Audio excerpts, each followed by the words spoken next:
It works if you work it. In other words, this is science. This is a principle. You see, the white people taught us, first of all, and I read their books like Napoleon Hill. What's the number of that? Think and Grow Rich. You see?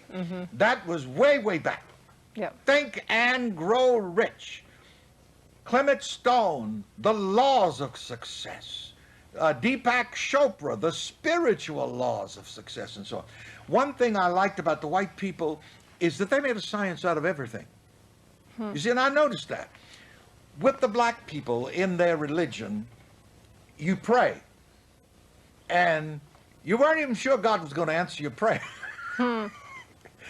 I found that, and I've rebuked them for this in my sermons. I said, don't pray one thing and believe another.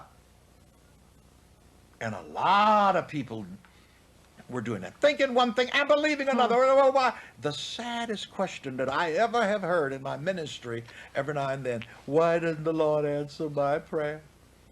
I says, well, you're praying one thing and thinking another. It ain't going to work. It works if you work it.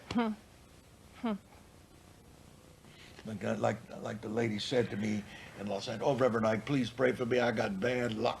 I says, okay, I'm praying for you. And Lord will bless you. I sure hope so. I felt like cussing. But I'm really interested. Is it just the science of living that works if I think right, if I give right, and the money comes back to me? Or is there some kind of political advocacy work that blacks should be doing at the same time? All of the above. Okay. You see, all of this works together. A giving person is just generous. Again, another verse of Scripture. The generous soul shall be made rich. Right, and the reason I ask is because there are books about for example, one of the scholars and sociologists called William Julius Wilson, and he talks about one of his books is The Declining Significance of Race, and another book is The Truly Disadvantaged, and it talks about how industries have moved out of certain urban areas and then south and then overseas, and how those particular communities are crippled by the decline in industry in those areas. And so much of that has to do with government policy and politics and decisions that are made about where industries are going to go. So some of those things influence people's purses as well as thinking and giving.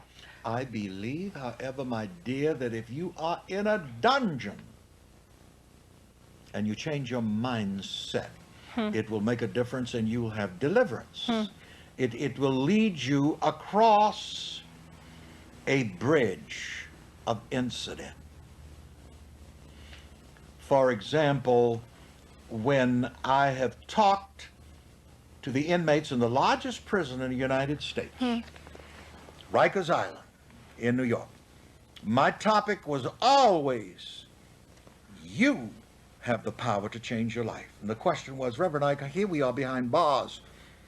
Where is my power? Right. In your mind. Be not conformed to this world, but be you transformed by the renewing of your mind.